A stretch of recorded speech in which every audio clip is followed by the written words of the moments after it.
안녕하세요, 단슬입니다. 이 채널은 운동과 건강에 관한 과학적인 정보를 전달해드리는 채널입니다. 오늘은 운동 대신 건강에 대한 정보를 전달해드리고자 합니다. 주제는 동영상 제목에서 보셨다시피 설탕이 왜 술만큼 몸에 안 좋은지에 대한 내용인데요. Oh my god. 설탕이 몸에 안 좋다는 사실은 아셨겠지만 술만큼 몸에 안 좋다는 얘기는 처음 들어보셨을 것입니다. 이 주제를 둘러싼 많고 많은 말들 중에 독자 여러분들이 귀담아 들어야 할 정보를 정리해드려 보고자 합니다. 자, 그럼 바로 본론으로 넘어가도록 하겠습니다.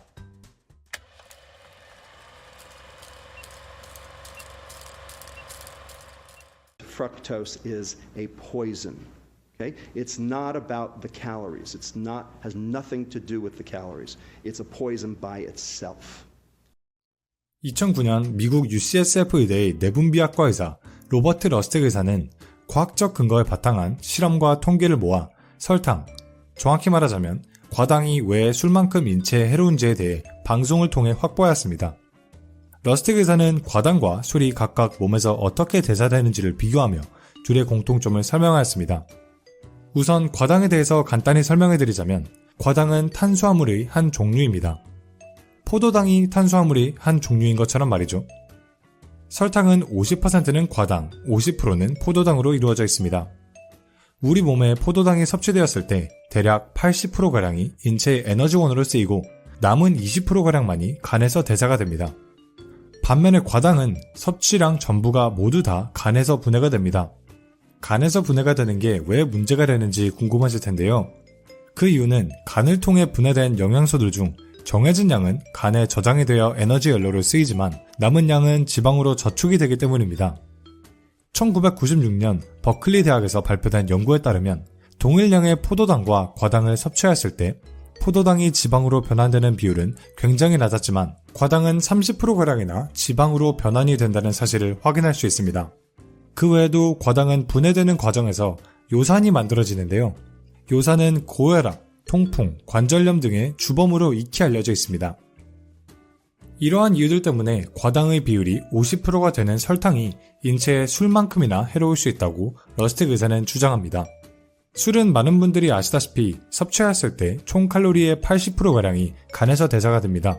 간으로 바로 전달되는 양이 많기 때문에 술을 과하게 마셨다면 간에서 분해가 된 요소들 중 많은 양은 지방으로 쌓이게 될 확률이 높습니다.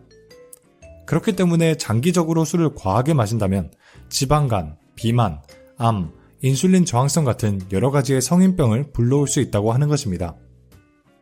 그렇다면 동등한 100칼로리 양의 설탕과 술을 비교해 보겠습니다. 술은 100칼로리 중 80칼로리가량이 간에서 대사가 되고 설탕은 과당이 50%이니 100칼로리 중 대략 60칼로리가량이 간에서 분해가 되겠죠. 이렇게 같은 양을 비교한다면 설탕이 그래도 술보다는 간에 덜 무리를 주는 것처럼 보입니다. 그렇지만 평소에 사람들은 술을 더 많이 마실까요? 아니면 설탕을 더 많이 섭취할까요? 네, 맞습니다. 당연히 설탕을 더 많이 섭취합니다. 미국의 경우 근 10년의 통계에 따르면 하루 평균 설탕 섭취량은 대략 80g이 됩니다. 무려 각 설탕 27개와 동등한 양이죠. 칼로리로 환산한다면 무려 320칼로리가량이 오로지 설탕에서만 섭취되는 것입니다. 같은 320칼로리를 술로 섭취한다면 대략 소주 한 병인데요. 만약 매일 소주 한 병을 마신다면 어떻게 될까요?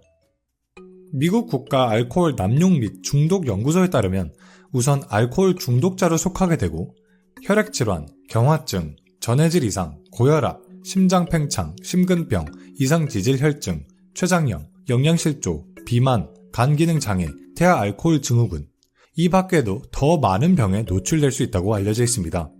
술은 이러한 악효과 때문에 세계적으로 잠재적 독소라 일컬어집니다. 그렇지만 많은 사람들은 설탕이 술 못지않게 많은 병을 유발할 수 있다는 것을 인지하지 못하고 있습니다.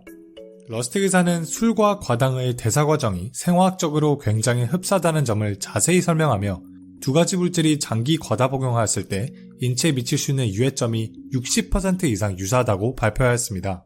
8 out of 12. Why? Because they do the same thing. Because they're metabolized the same way. Because they are the same. because it has all the same properties, because it's basically taken care of by the liver in exactly the same way and for the same reason, because sugar and ethanol are the same every which way you turn. 그렇지만 사람들은 이러한 잠재적 독소가 될 수 있는 설탕을 큰 걱정 없이 매 끼니 섭취하고 있습니다. 하루 과음한다고 해서 만성질환이 생기지는 않겠죠. 이와 같이 하루 설탕이 많이 든 음식을 과식한다고 해서도 만성질환이 생기지는 않습니다. 문제는 이러한 식습관이 장기적으로 지속되었을 때 생기는 것이죠. 이 그래프는 미국 라이스 대학과 터프츠 대학이 발표한 1822년부터 2005년까지의 하루 평균 설탕 섭취량을 나타내는 그래프입니다. 이 그래프는 미국 질병통제예방센터에서 발표한 1960년부터 현재까지의 연평균 비만 추세를 나타내는 그래프입니다.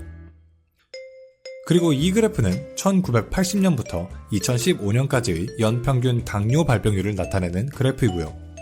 보시다시피 세 가지 그래프 모두 다 유사한 곡선을 그리며 급격히 치솟는다는 것을 확인할 수 있습니다. 지난 50년간 미 정부와 상업적 이익 집단들이 후원하는 연구 자료들 때문에 술 못지않게 인체에 해로운 설탕이 일반 대중들의 인식에 마치 무해한 식품처럼 여겨져 왔습니다. 물론 오로지 설탕만이 위 거론된 모든 질병들을 유발하는 주범이라고 하기에는 무리가 있을 수 있습니다.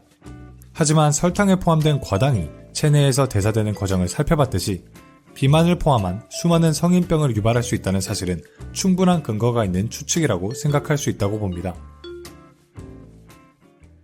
이 영상을 통해서 설탕에 대해서 새롭게 알게 된 점들이 많으셨으면 합니다. 저도 이 영상을 준비하면서 설탕이 우리 몸에 얼마나 안 좋을 수 있는지에 대해서 정말 많이 새롭게 알게 된 것 같습니다.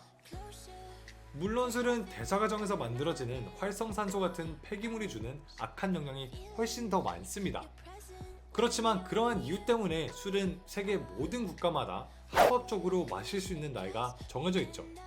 그렇지만 지금 현재 수많은 성인병들의 주요 원인이 될 수 있는 설탕, 과당, 액상과당 같은 이러한 유해식품들은 법적인 규제가 전혀 없습니다.